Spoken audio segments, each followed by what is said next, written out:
here.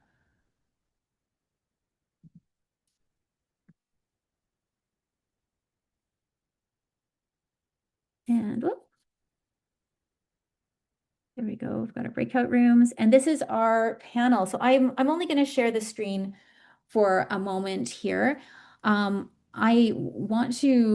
going to give each of these people has a really they've all got a wealth of experience, and I think I'm going to let them speak to their own experience when I introduce them as they tell us a bit more about what they do, because I'm talking to a group of people who've done a wide range of things over the course of their careers, who are doing very interesting work in the field. One thing to mention for this symposium is I handpicked all of our speakers and panelists for people who I know in the sector who I think are really on the leading edge of what they're doing, and whose work I wanted and perspectives I wanted to have shared with the broader community. So I'm really grateful to Laura, Jessica, Peder, and Rachel for joining us to talk about overcoming resistance. We're going to talk about overcoming resistance, developing policies, connecting technology in the classroom to expectations for technology use in the workforce. It's a big title, a broad range of things. But this is our group, and I'm going to just start out by asking each one of these people, and I turn the spotlight off, just to introduce themselves. Tell us what your role is in the post-secondary system, and your interest in emerging technologies. And I should say we will have Guy will be monitoring the chat for us during this time for questions. Guy, feel free if there's something pressing that does come up that you want to have, that you feel like that's the right time to ask the question, just please jump in and ask the question during the presentation. Otherwise, we will also have time to ask our panelists questions at the end. So with that said, I am going to start here with Laura. If you want to tell us a bit about who you are, your role in the post-secondary system, and your interest in emerging technologies, and then I'll just go around the group. Wonderful. Thanks, Nicole. And thank you for putting me first, because I did want to give a heads up. My pup is at the vet today. So if I have to get a call, you might just see me say, he's fine, and then I'll hang up, but I'll be here, but just wanted to give that disclaimer. So once again, thanks, Nicole. My name's Laura Viselli. I'm joining today from Halton Hills in Ontario. So I want to acknowledge that that's Treaty 19 territory and the traditional territory of the Mississaugas of the Credit First Nation. And I'm very grateful to be a settler on this land and to enable me to do the fantastic work that I get to do. Part of which at eCampusOntario is to work with the Indigenous institutes in Ontario. Those are 9 Indigenous owned and operated post-secondary institutions. So do take a quick look at the work that they do later today after our wonderful event. So I am from eCampusOntario, and we support 56 colleges, universities, and Indigenous institutes in Ontario with all their digital transformation needs. I am the senior manager of the research and foresight team, and we do research projects on behalf of the sector, on behalf of our members, and on behalf of our organization. Foresight, which not to be confused with forecasting, is a research-driven and systematic exploration of possible futures. So we pair the innate human ability to plan for the future. You all know, hopefully, maybe what you're doing for dinner tonight, and maybe your plans for the weekend. And we pair that with a lot of creativity, imagination, and a lot of rigorous research methods and analysis frameworks and tools, a lot of which is openly licensed on our website, so do check it out.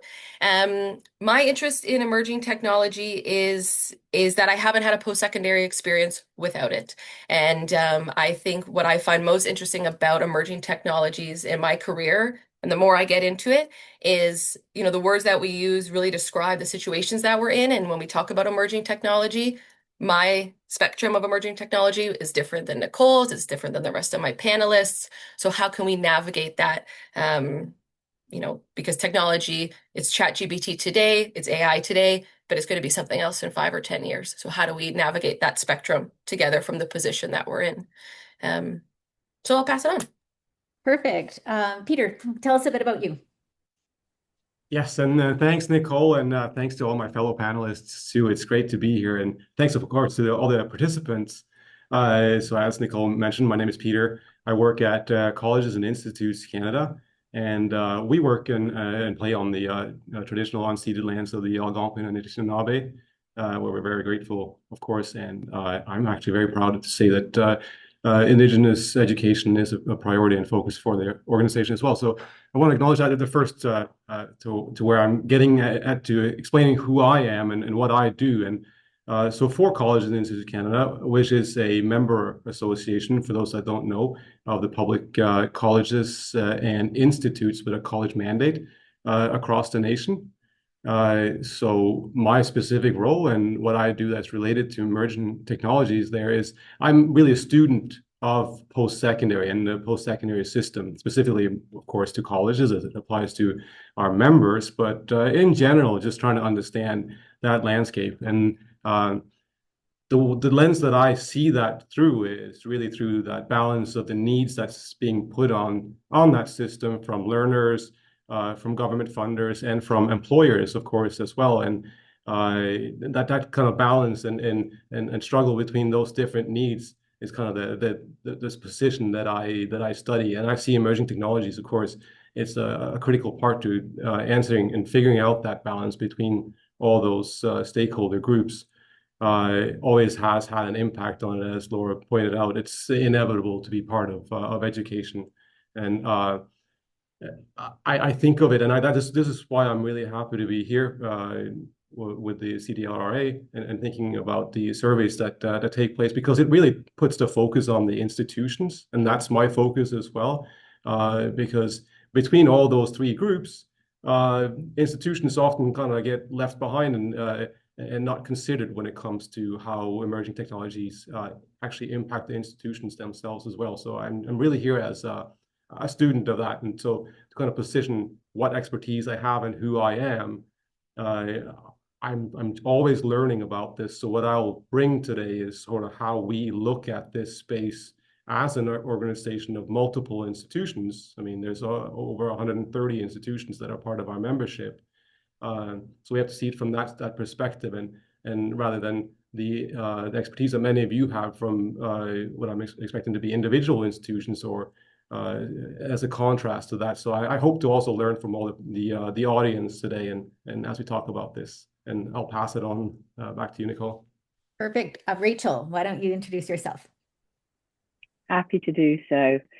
Good morning, everyone. It's great to be here today.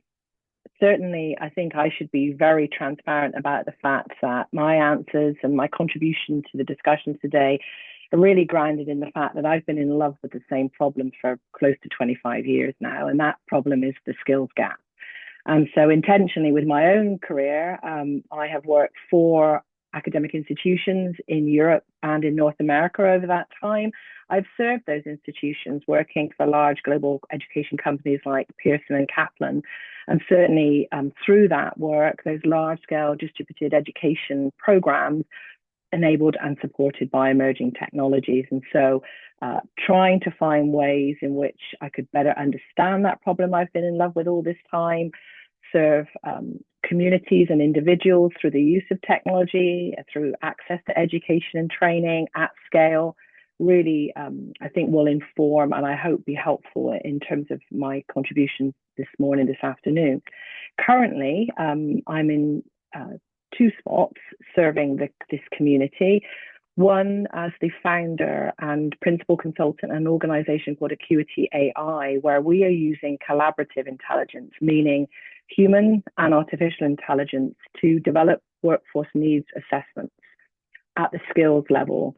And we typically do that on behalf of clients who are looking to invest in education and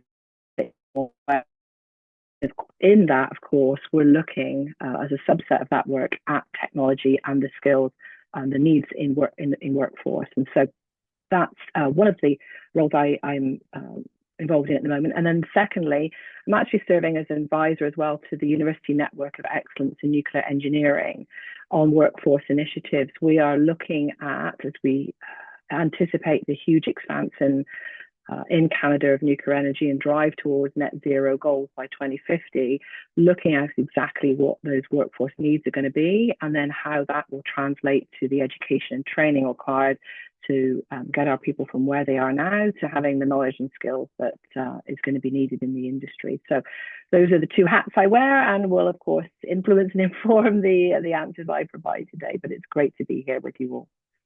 Thank you, Jessica. I'll let you introduce yourself. Yeah, good morning. Thanks, Nicole. And I'm joining today from the University of Alberta, which is situated on Treaty 6 territory, and really appreciate the opportunity, and greetings to all of those joining online. This is going to be an exciting panel. I've had the great fortune of working in post-secondary for the past 13 years, advancing online learning using emerging technologies, and it's really been quite the ride. So I'm going to be bringing the university perspective as part of the panel today. My interest in emerging technologies, it's deep, and it's a central focus to my career, both in the private sector and the post-secondary sector, with my real foundational experience of my career being impacted by emerging technologies. And today at the University of Alberta, I lead a first of its kind online learning strategy, which is a university-wide strategic initiative that's focused on developing purpose-built online programs to serve working professionals and post-traditional students in strategic areas of strength for the University of Alberta, to really expand that access, impact, and sustainability. Also within my portfolio is leading continuing education. So speaking to the skills gap is really close to my heart, and how we can support working professionals to upskill and reskill using emerging technology and through online delivery. So excited to be here today as part of this panel. Thanks. Well, thank you all for being here, and I'm so excited to have all of you here, and the breadth of expertise that you all bring to this discussion, I think, is fantastic, and also the perspective that spans multiple parts of Canada here, which is also important to me as well. That when we're thinking about higher ed in Canada, we're thinking about Canada as a whole. So I'm really glad to have you here. What I'm going to do is, I'll start each of you off with a question, but what I'll do is, if someone wants to jump in after the first person speaks, please feel free. Otherwise, if not, then I will just pull one of you to jump in second and share your opinion. So all of our panelists have had the questions in advance. I'm not just throwing these on them to them blindly. I was kind of gave people a chance to think in advance of what I'm going to ask them. So the first question I have for you, there's been a lot of talk lately about better connecting the expectations for technology use within the workforce, and the desire for greater technological innovation within the Canadian economy with post-secondary learning experiences. What are your thoughts on this issue? And Rachel, I will start with you. Thanks, Nicole. I'm going to come at my answer to this question through the lens of the role definition for our post-secondary institutions. What is the role they should be playing in terms of developing technology skills for our workforce in Canada? And certainly thinking about that role, that for me also connects to the investment that will be required by those institutions to undertake that role. And that answering in terms of those issues and those issues alone, what we certainly see from our work at Acuity AI is the rapid, of course, pace of change in the use of specific technologies in industry, in our economy. And therefore, what I think is going to continue to be a challenge, but also an opportunity, is to understand which technologies should we be asking our post-secondary institutions to really focus on the development of. And the big point for me on that for institutions is there a life cycle, a lifespan for a particular technology for it to make sense for them to invest in that, either at an institutional level or whether they ask their faculty or learners to invest in that technology. And when I say invest, I don't mean just financially, but really that's the point I'm making here. some of the technologies we see through our work really have lifespans often of less than a couple of years. When you think about our governance models and our investment decisions in our institutions, with a technology that has such a short lifespan, is it really the role of our institutions to focus on that particular technology? Or are we working, or should we be working more collaboratively with employers themselves to say, okay, employer, this is a short lifespan technology. This is on you to do the training for the workforce. We will take on as a sector the responsibility for training in technologies that have a long lifespan attached to them. That's the kind of things that are on my mind, Nicole, when I think about this question. How do we make informed decisions about where to spend our, I'm going to say it, limited funds as institutions on which technologies?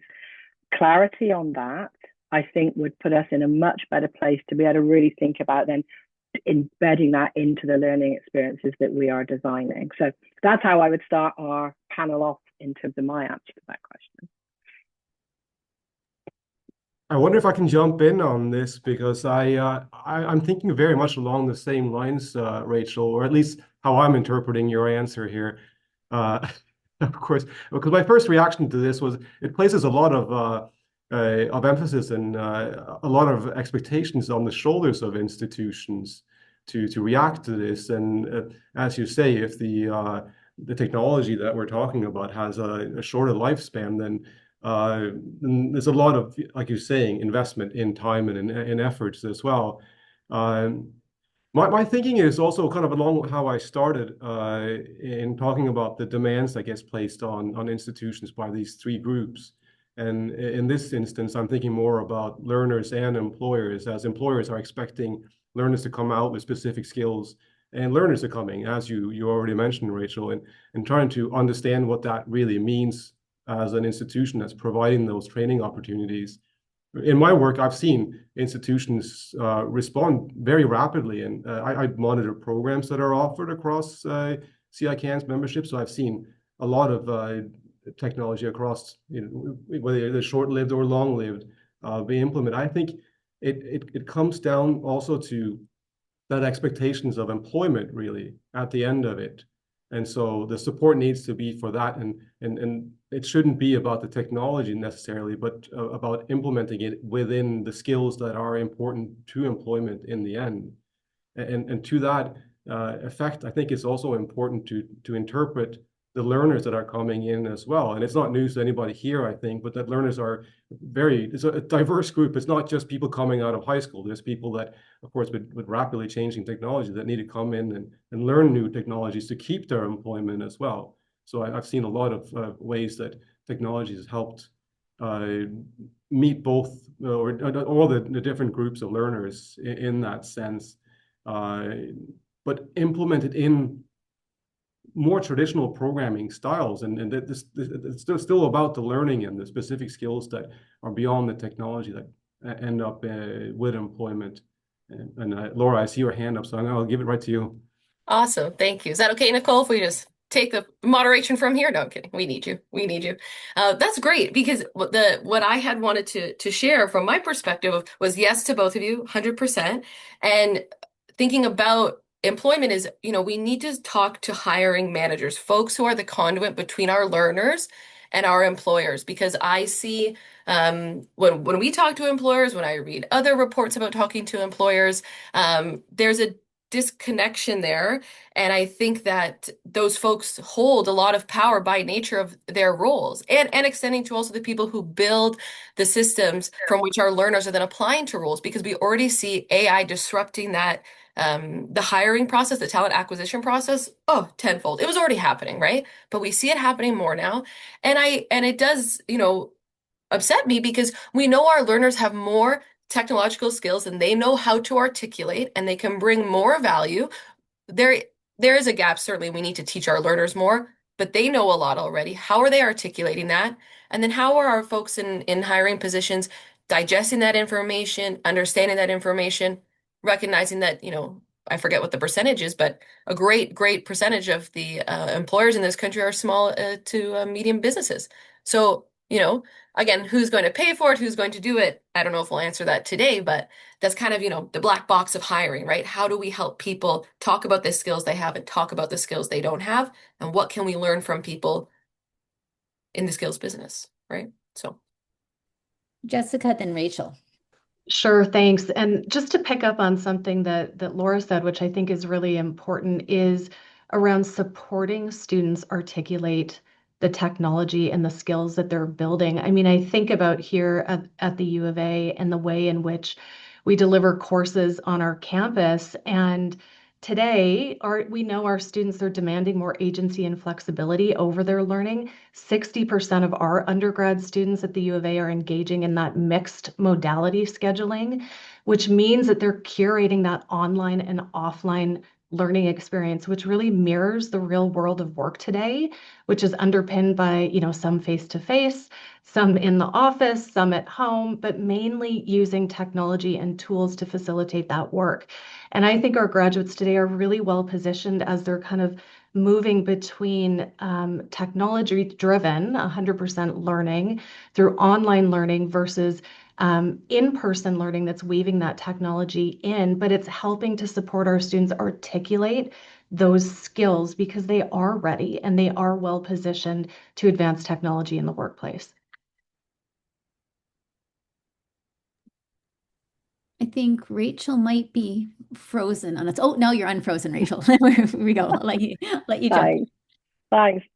And it's interesting. Another thing I realize now I should have disclosed when I introduced myself earlier. I'm an economist by original training. And so I'm afraid that some of the mental models I use are grounded in that domain. And certainly when I think about our labor market, one of the things I think that's emerging from our conversation together here is a source of market failure typically, which is around how information flows in our labor market from demand to supply side and back. And I think one of the biggest challenges we all have in determining what technology and when, and therefore which skills, is the poor signals. And Laura mentioned it in terms of talking to hiring managers that we're getting from our economy and how we interpret those.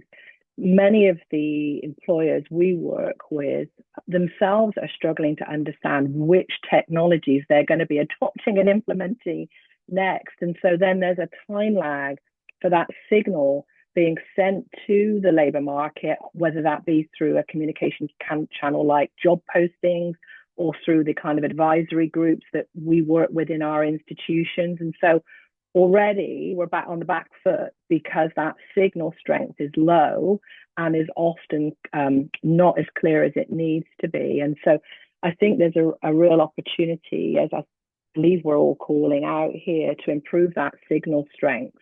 And Jessica, I loved your point about then the signal coming back from learners, from graduates of our programs. Hey, you signaled you needed this. Hey, I got it. Hire me. And I think that signal strength both ways, I think many of us would recognize, we would all benefit, communities across Canada would benefit if it were improved.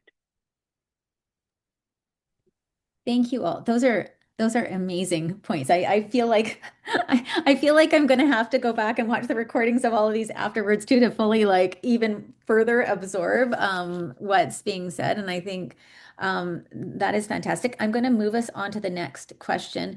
Jessica, I'm going to start you off with this one. One of the key barriers that I continue to see actually in my research and in my conversations with those who are in the sector is a resistance to technology adoption and use. And so I think that's been a conversation we've been having for quite some time, especially those of us in the ed tech world. Is this consistent with what you're seeing? And if it is consistent, what is your best advice for us as a sector to help overcome this resistance? Sure. Such a great question, Nicole. And perhaps, for me, it's the good fortune of the role that I'm in at the University of Alberta leading online learning as I see resistance to change management when we're rolling out new technology. Just we've done something this way for such a long time, but I I see us getting past that. And for example, just to use a couple of examples, this past academic year, we had 20% of total course enrollments here at the University of Alberta were through online courses, meaning that our on-campus students, both grad and undergraduate, had just under 75,000 enrollments in online courses. And of course, this is all being driven by technology adoption and use. And we delivered about 530 online courses at the undergraduate level, and this continues to grow year over year. So my reality is that I see and support kind of that other side, those academics who are really and instructors who are very keen on adopting technology and imagine new ways to advance teaching and learning. And we're hyper focused on really supporting those instructors that are looking to move forward and advance their teaching and learning through new and emerging technologies. Where we can do better is more robust supports for our online learners, faculty preparedness, ensuring that they are prepared, because I think that then reduces that pushback on some of the change. But I do believe those institutions that are best positioned for the future treat that online readiness not as that reactive measure, but that strategic priority.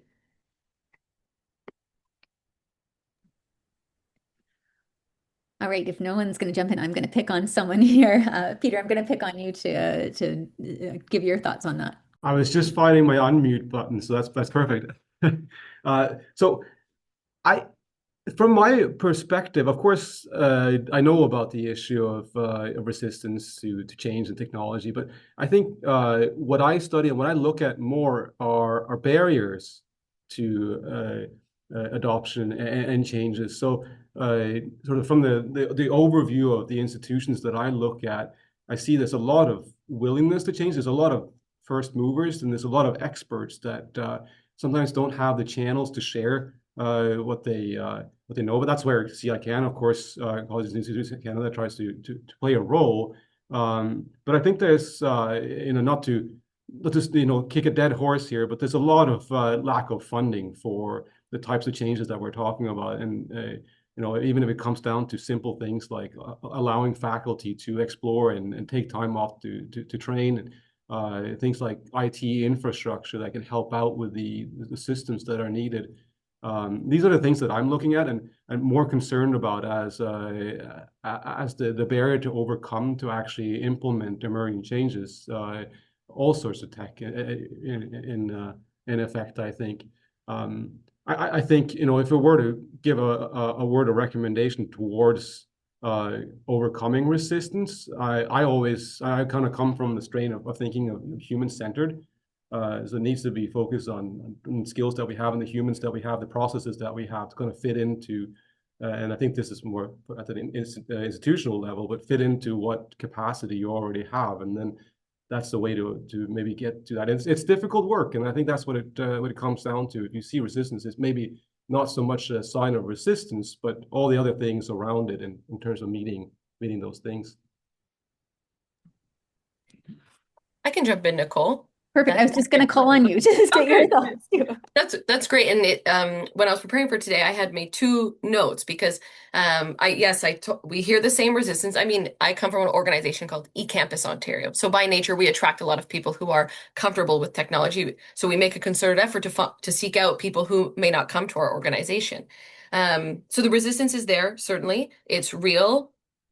I understand it and it makes sense why.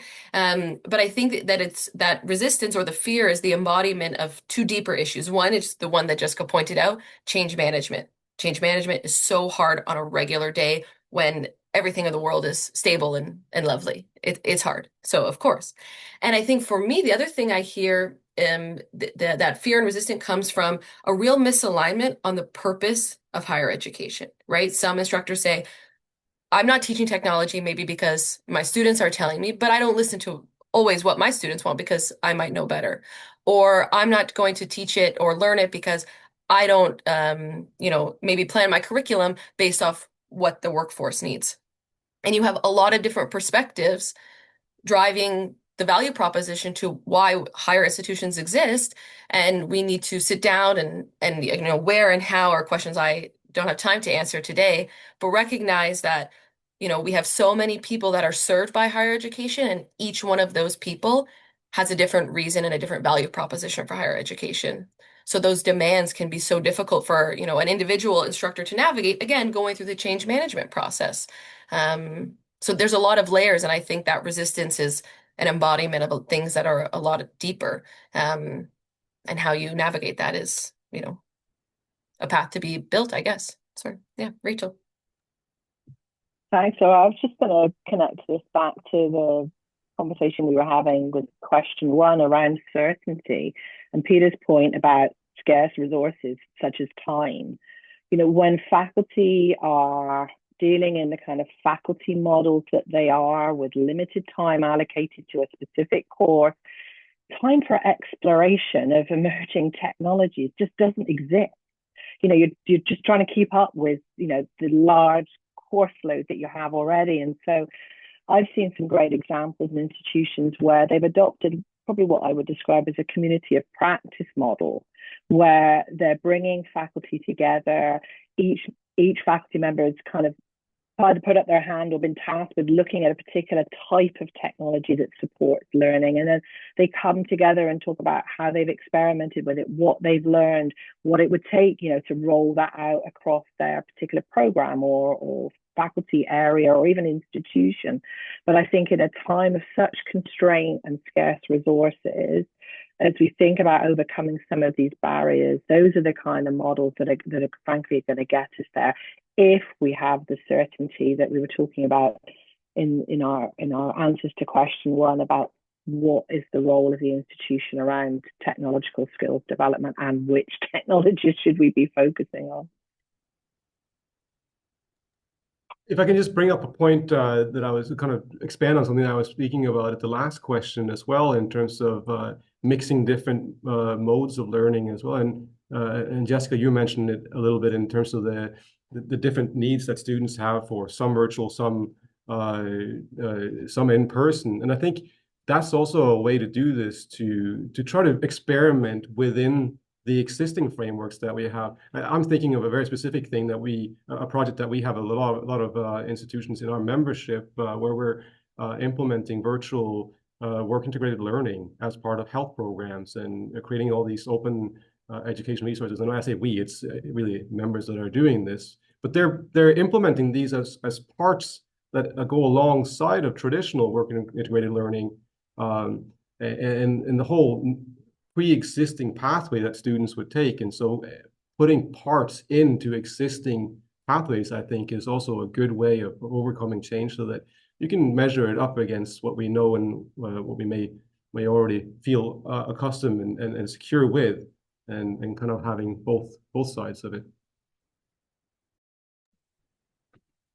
Thank you all. Those are, again, really insightful. And that's something that in our surveys we're seeing, again, over and over, that faculty resistance. And I think, yeah, that's Peder, I liked your thought at the beginning too, like the barriers, like what are the barriers there that exist that we're moving? Laura, you want to add to that?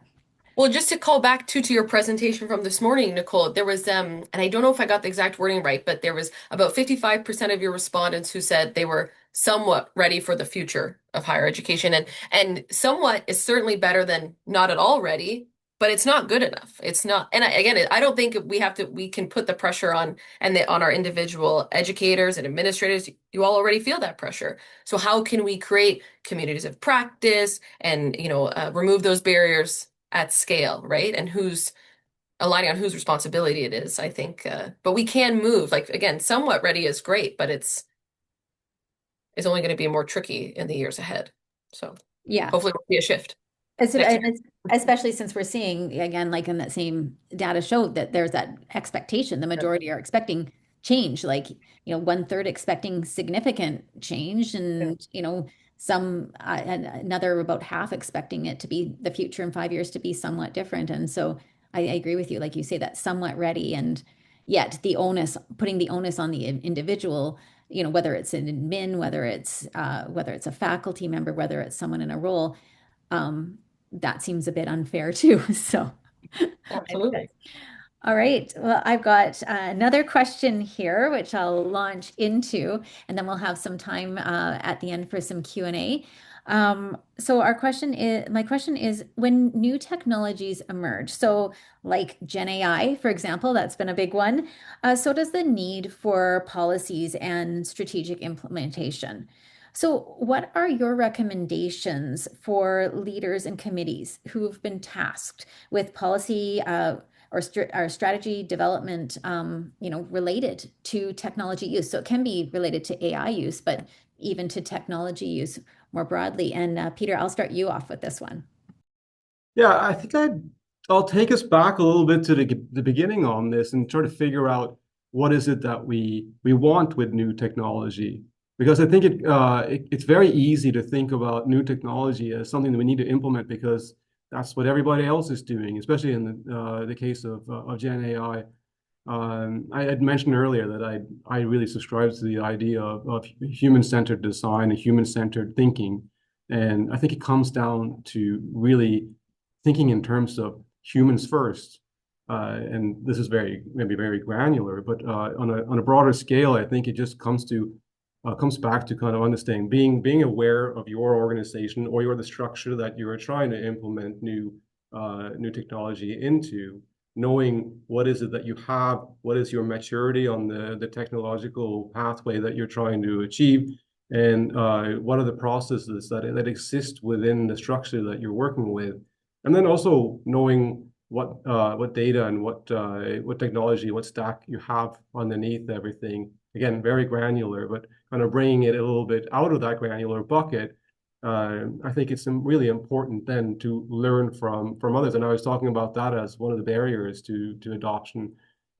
Really, there aren't enough spaces for us to talk, and I'm glad we have this space here.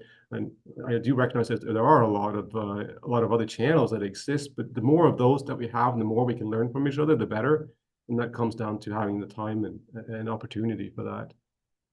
I see there's some hands up, so I'll pause there. I think Rachel's went up first and then Jessica. So Rachel, then Jessica. Thanks, Nicole. And Peder, your word process really brought me to the G word, governance. Yeah, I've worked for so many institutions where you can tell my frustration. Even the change of modality of a program needed to go through Senate. I am sorry. Is that something that we really need to have discussed and approved at a Senate level? Maybe it is, but I think, when we think about technology and our ability to be agile as institutions, we've got to talk about our governance policies, processes, structures, and think intentionally where any change or adoption or implementation of technology needs to live in those in that sphere, in the governance sphere, because we are going to be way too late to the party if we keep having to push those kind of level of decisions through our governance structures. And so please, let's talk about governance, and talk about technology and appropriately what needs to be decided at what levels in our institutions, so that we can move a whole lot faster and in greater alignment with societal change, our change in our economy than we're doing right now. So the G word is what I think we should be focused on here. Otherwise, nothing else happens, quite honestly. To jump in, I'm thrilled, Rachel, at the U of A, we do not have to go through governance when we're just changing modality for an already approved course. So that has made us be a bit quicker, which is great. I did want to pick up something, though, that Peder said on, what is the end goal? What does success look like? And when I think about, the recognition of data strategy, of privacy, of Gen AI, and how they're rapidly becoming those core components of our high-functioning learning ecosystem, some of the advice that I would have is separate out the tool from the actual framework or the policy or the implementation or that review process, because we know tools are rapidly changing and are going to continue to iterate, and new tools are constantly coming onto the market. But develop, those use cases and really try to meet people where they're at. And again, Peder, when we're talking about that human side, for example, just here at the U of A, our Center for Teaching and Learning, they've developed significant resources to support teaching and learning in the context of AI to help navigate the evolving landscape. And it also provides practical strategies for integrating and addressing Gen AI in teaching and learning, but it also meets the instructors across the spectrum. So it's not just this is our position. It's everything from instructors saying no Gen AI use in my course to we expect Gen AI use in my course, and here's how. So I would say don't focus on the specific tool, but on the framework, providing those goalposts and that kind of spectrum to meet people where they're at. Yeah, and I think that brings up the E word. Tyson's question or comment earlier before we started the panel, Nicole, around inequities created through, patchy implementation or inconsistent implementation. How do we drive greater equity in our decisions as institutions, as individuals within those institutions, for our learners really at the center of that? So I had the G word, now I got the E word, it's equity for me. So I'll open it up before there's fantastic thoughts. And yes, like that equity piece is huge. And I think again, that it also, again, Rachel, like you said, the E word, the G word, the governance and those structures to make changes, the hoops and the red tape that need to jump through. Laura, I see you unmuted yourself. Do you have something to add there too? I did. I'll just say quickly because I want to open it up and I was just reading the chat. I think, yes, to all my panelists. Yes, of course. And what I had written was, I think, as we look to reframe governance, as we look to test new tools and look at the frameworks that we're using those tools, the problem that the sector finds itself in with Gen AI, new technologies and everything else going on, I think we need to recognize widely, because I know lots of people here would agree with what I'm about to say, which is that we need to talk to people outside of the sector and people who may not normally come to post-secondary institutions, because if we stay insular, we will not get anywhere, right? Because we talk about looking to the future, post-secondary institutions, really making sure that we are reaching new learners, helping to upskill and reskill, helping to fill critical labor shortages, all of which technology is involved. But if we're not talking to people who don't see themselves in our institution, we're going to reach a limit of who can help us get us out of the situation that we find ourselves in. So how we change, how we build new governance models, how are we looking at our institutions holistically as a place that people can come back to throughout their life, to upskill again, because it's Gen AI today, it's going to be a new technology in 10 years. So if we're training students today, are we building a system that encourages them to come back and sees themselves, their family members, their children?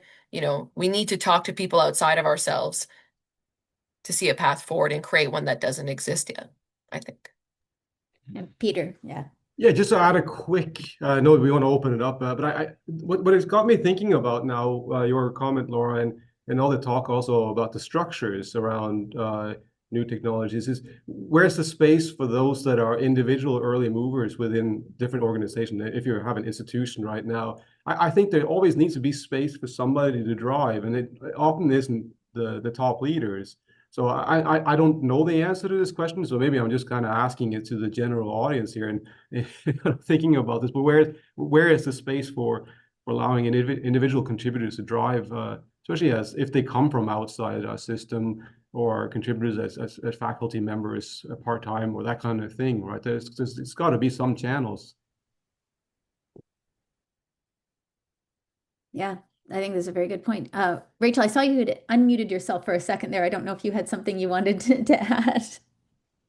I just dropped it in the chat instead, actually, Nicole. It was a great opinion piece from the Calgary Herald. Way to go, Alberta. On getting out of the room, as Laura was saying, that we shouldn't be solving this, looking at each other, and we need to get out of the room and start talking differently about workforce transformation. So I just dropped it in the chat if anybody wants to read that opinion. That's perfect. And I really agree with the points again made about that collaboration too. And I see Rachel, commented on that there too. And again, that's one of the goals too for today, is to be bringing people together, and even the conversations that I'll carry on after this in our LinkedIn group, to have a chance for people to kind of break through the different, we're all in various silos, whether it's be within an institution, whether it be within an organization, within certain professional networks. And I think what I'm seeing from my vantage point is that there's a need for greater collaboration for, even, from industry to institution, from institution to institution, from type of institution to type of institution. And we've got a real need to come together now. And I feel so privileged to have the sort of that pan-Canadian focus on this, and to be able to bring this group together. I would love to open up the floor for questions if anybody has them. You can either raise your hand or you can unmute yourself, and share your thoughts or questions that you might have had coming up from this panel.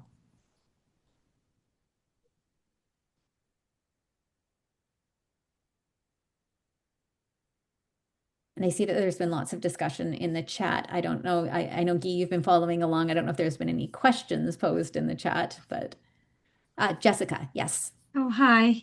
I have a question about these workforce needs and skills, and if there are some resources or connections that would be helpful to look at that.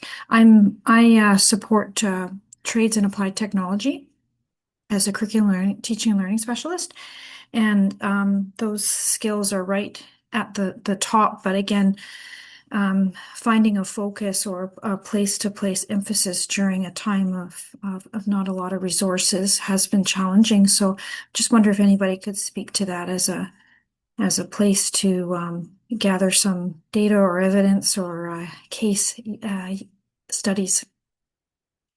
Thank you.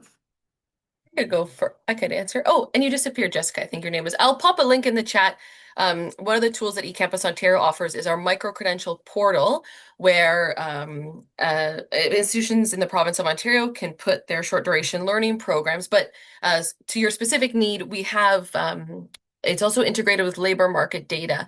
So the link I sent you, if you scroll down, you can see 6 industries that have critical labor shortages, and we help learners find programs at their institutions to get the skills to join those jobs. So I'll put that in the chat. And if you're from outside Ontario, we also have the same tool for the rest of Canada as well. So I'll pop that in as well. It's one place to start for sure. Thank you. Rachel. Yeah, thanks. And kudos to eCampus for starting that work for all of us, quite honestly. One of the challenges we find, though, and I'm not sure whether Laura would agree, is that a lot of the labour market information we have in Canada is rear view mirror work. It's based on data of jobs that used to exist. And when you look at the research and the indication about job disruption and job creation and what new roles we don't even aware of that are going to be created, our position at Acuity AI is that we need to get down past the unit of analysis being job at the skill and to the skill level, because frankly, that's what we develop in our courses. We don't develop jobs, we develop skills. And so certainly happy to connect with anybody offline outside today to talk about some of the work that we're doing and how we might help with that. But aside from that shameless sales plug then, there are some great resources out there where we're starting collectively to unpack this and take and build predictive future-facing models. So Jessica, I'm happy to talk more about that, or with anybody who'd like to talk about what's going on with that in Canada and how we're using some of the data from the rest of the world, to do that. Yeah, Peder, go ahead. This is less of a direct answer, I think, but I think it's to what I was speaking about as well in terms of trying to look at existing programs and offerings and think about how they can implement new skills into that. I mentioned the virtual work integrated learning resources that our members have been working on. But we've also been working on new versions of micro-credentials to meet new skill needs in existing areas, such as agri-tech or clean tech or that kind of thing. So I can share some resources, so links to that work. It's not a direct answer, because I think, as what Rachel was pointing out, it's hard to predict the future with what we have available in terms of data and input. But my understanding of it is comes down to there's a lot of underlying skills in existing training that is still applicable, and it's about articulating that and then adding the components that could be useful in where we're headed. Can I say one thing, Nicole, before we move on to the next question? Yeah. So I just wanted to just highlight Rachel, your comment there, because your response, I think, illustrates the tension that we have in post-secondary education. Because I don't agree that we sell or we teach skills and not jobs, only insofar that students who come to us of any ages, I would make a healthy estimate that 95% of them are coming to post-secondary education to get a job and not to get the skills, because we're not necessarily teaching them how to articulate the skills that they have when they're outside of a specific institution or outside of a specific role. And as we plan for the future, like you said, we need more robust labor market data, and in recognition that the jobs we're teaching or we're preparing our students for, they don't exist yet. So how do we navigate that? But I think that conversation we're having illustrates how difficult the moment that we're in. And yeah, it's just, that's what I just want to say. It illustrates how tricky it is, right? And I'm completely triggered now, Nicole. You know I am. So only to say, Laura, I completely agree with you in that I think what we're attempting to do in our institutions nowadays is to produce, help people find jobs. Forgive me, my point was that is actually excluding people from opportunity, and that in our at a course level, we are possibly focusing on 1, 2, 3 skills, and then we're looking over the duration of a program to maybe help them build a collection of skills that may or may not be relevant to one or more jobs. The danger, of course, is we don't know what jobs are going to be out there by the time they graduate. So my position is we should be actually spending more time now focused on building resilience, economic resilience, through doubling down on the skills piece.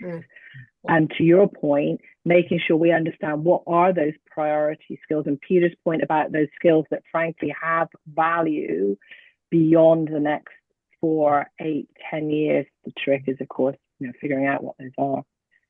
You're so right. And you know what, too, your point is bang. I didn't mean to get you worked up, but I'm kind of glad maybe I did, even though we only have 10 minutes. It's easily done, Laura. You can probably tell that. It's easily done.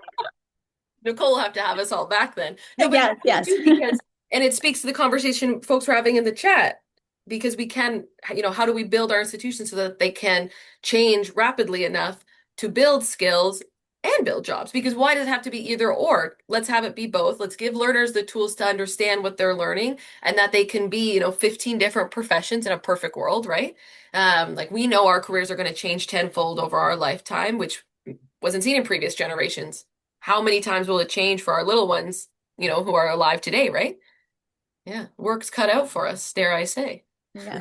I think that's a good point. I'm talking as someone who started with doing a degree in kinesiology, and here I am in educational technology, and started my career as in kinesiology as a phys ed teacher, and then went on to teach middle school for a number of years, and my career kind of went from there. And what I'm doing now is completely different than what I was doing at the start of my career. So I think that that's a really good point.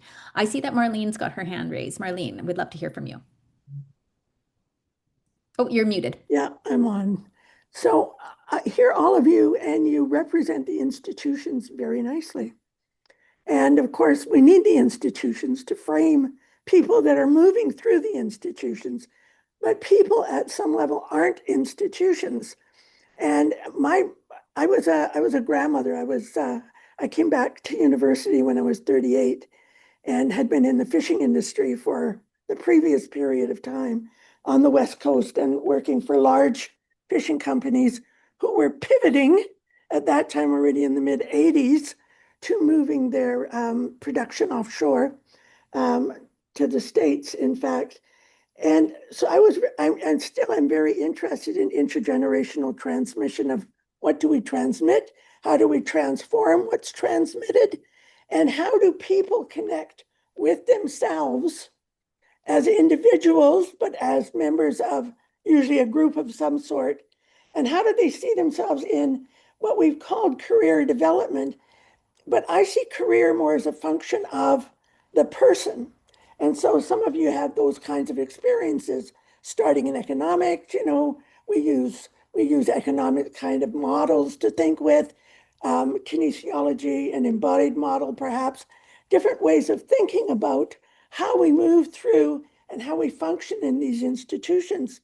But how do we connect with all these stories that come from all over the place in this factory institution of where we move these people through? And I found, even working with cohorts, that they're very much individuals. They need to be interacted with individually. It needs to be customized, because one of the things we haven't done in our education system is we have not helped students to develop their own meta self.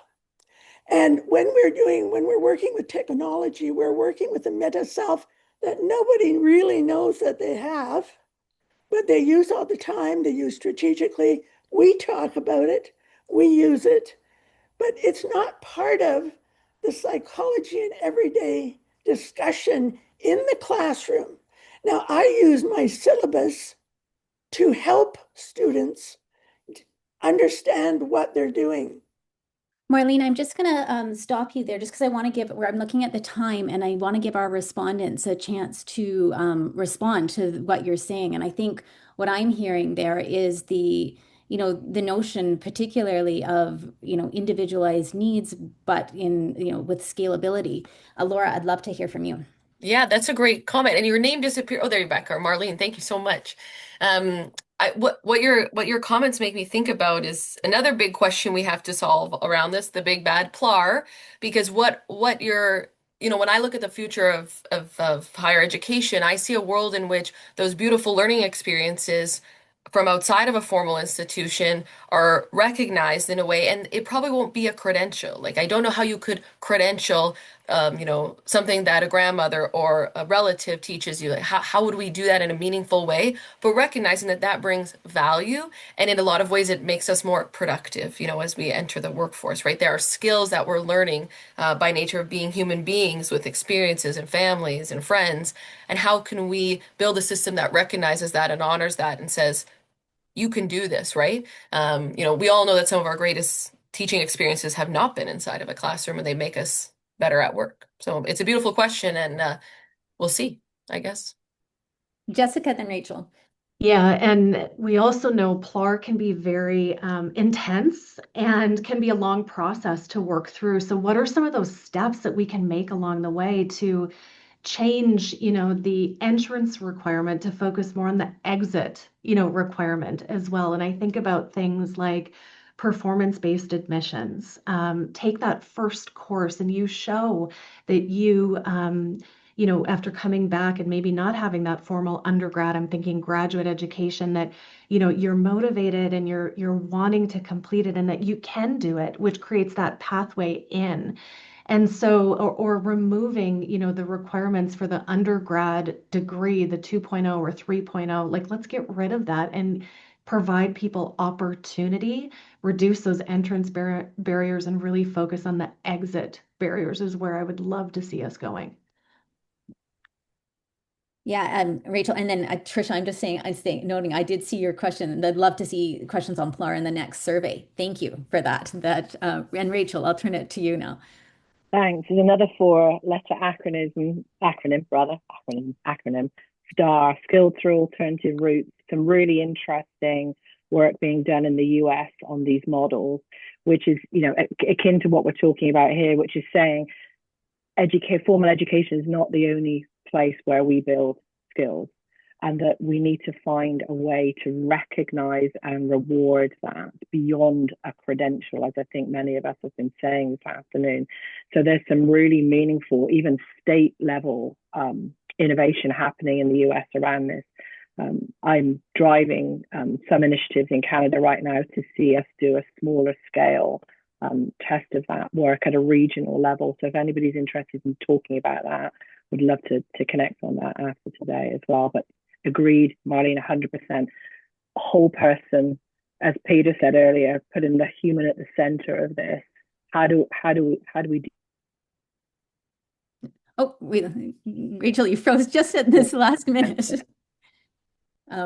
Making a very strong Sorry. point too. That's okay. I think as we wrap things up, I'm looking, we're at 2 minutes to the half hour, and we've got our next panelist. But I would love to keep this conversation going in the LinkedIn group. I think most of our panelists, if not all of us, are in the LinkedIn group now. So when I'll post the recording, but if you're not in the LinkedIn group, please, you'll get invitations from me to join, or you'll see a link in the emails for this event. So I'll make sure that you have that information, because I think we could talk about, like Laura and Rachel were saying at one point, we could talk about this for hours. And I just want to really thank our panelists for coming today. Please feel free, panelists, to put like contact information to as whatever you're comfortable putting in the chat if people want to follow up with you and carry on the conversation further one-on-one too. I'm sure that there are people who may want to do that.